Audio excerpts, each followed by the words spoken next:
he bought out of his contract with Top Rank. Yeah. You had started your company, sure. And for 16, 17 fights, you promoted Floyd. I did promote Floyd, yeah. And he was, the time when he was making the, I think it was a Showtime contract, $30, $40 million. Yeah, we promoted all those fights. Right. Great experience for us. It was, it put us on the map, obviously, and, we're now one of the top promoters in the world. So, look, boxing, the one thing that I'm not too keen on with boxing is that it became a business. It wasn't a business before. Yes, you're making money. I made a lot of money, but I treated boxing as trying to be great, as a platform for me to be great, not a businessman. I'm not a boxer, but can I look at it like this? They saw a lot of other great fighters in their career, great, sure, but broke. Yeah. And so they said, if all things being equal, I would rather be less great and more wealthy as opposed to being great and broke. Can you? I have to disagree because I've lived it. Yeah. I'm in these shoes and it's, again, the responsibility of the fighter, of the athlete. And it's not just boxers. I mean, look, if I'm making $30 million and I'm spending like a madman and I'm having all these revenues come in. Well, you actually made 15 because Uncle Sam got to get half. Yeah, so right. You didn't make 30, right. You made 15. Of course. But if I'm spending like I'm still making that type of money, correct, guess what? I'm going to run out of money. Right. And that's the individual's fault. Right. Maybe I'm not paying taxes. Maybe I owe people money. Maybe I just want to live this lavish lifestyle so I can get the clicks. It's the individual's responsibility.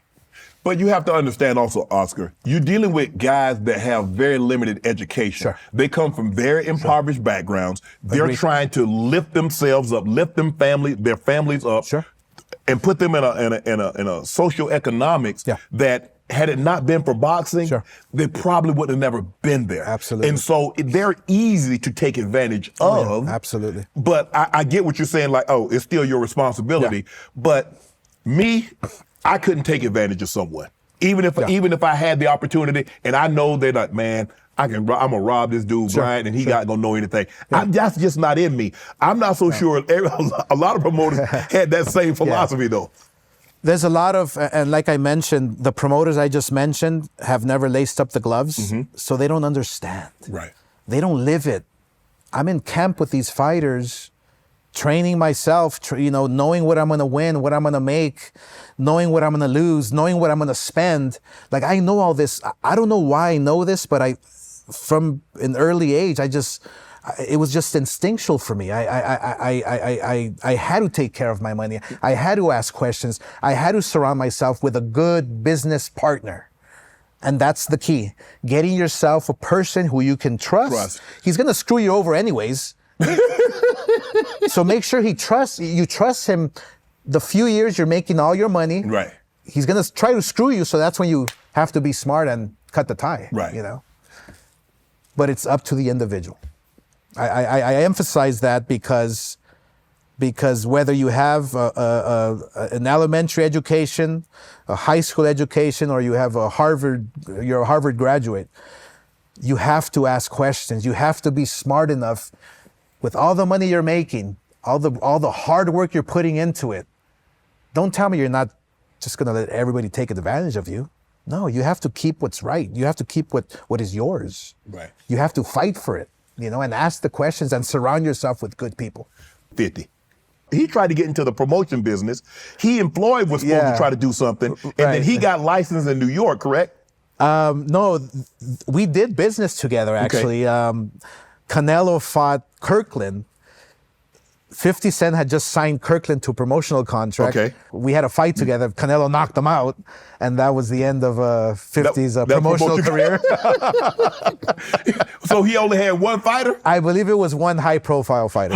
Was that a situation where he tried to sign Floyd away from you, where Floyd still? I believe so. He was trying to do something with Floyd, and then Floyd just got bigger than 50 or Right. something. Eagles got in the way, and you know how that goes. And but yeah, the only business deal I've ever made with 50, Canelo knocked him out, and that was the end. What's the biggest mistake, be it in the boxing ring or in business, that Oscar De La Hoya has made?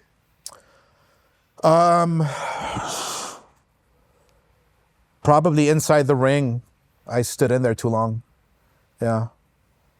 And That's that Mexican machismo. yeah, it's got to be. You got to go toe to toe. Yeah, it's got to be. But also not going in prepared fully, 100% in some of my fights. Really? Yeah, yeah. Why would you do that? Overconfidence, too much too fast.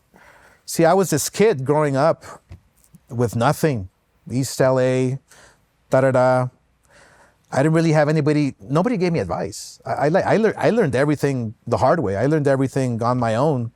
And there was a certain point of my career, probably in my prime, or a little after my prime, where I just thought that I didn't have to train hard or run that extra mile, or I just felt that I was invincible. And, I had some losses. I had some close fights that I should have won easy. Was starting to kind of, go downhill, personally and professionally. So, this sport does that to you, man. Any athlete will tell you that. If you don't stay focused, this thing can eat you up alive.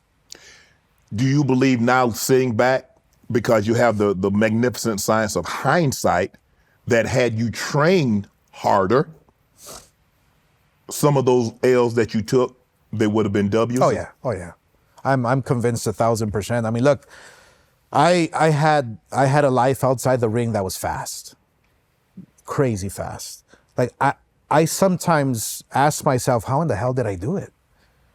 How was I fighting, winning world titles, and then going off and drinking and this and that, and I would show up in camp literally boozed up. I would start camp 6 weeks and win a world title. Like, how in the hell did I do that? Wow. I don't know if it was an angel that was looking out for me, or it was just pure skill, or just being young and dumb. Do you ever, when you're alone, you're in your bedroom, you're sitting down and you're walking, do you ever think, what if? Had I just worked out harder, instead of a 6 division, I could have been a 7-8 division. I could have had an unblemished record. Yeah. And when they talk about the 2 or 3 greatest fighters ever, Oscar De La Hoya's name, although you're an all-time great fighter, do you ever think about, had I just given it a little more, what could have been? Yeah, but I don't dwell on it. I don't really focus on it. I'm satisfied with my accomplishments. But I'm more so satisfied with what I'm building outside the ring, life after boxing. I'm just satisfied. I'm at ease with myself. I'm happy. I'm just blessed. I try to live my life with the mentality of a Buddhist. Just treat everybody right. Right. Brush everything off. Everything will be okay. My partner gets annoyed with it, but but it's just the way I've lived life. Right. I've been through the chaos. I've been through hell and back 7 times. So I'm good. Want to join Club Shay Shay? Become an official member by hitting that subscribe button, where you never know who's going to be joining us for drinks and conversation. Don't be late to the party, because we like to do something before 2 something.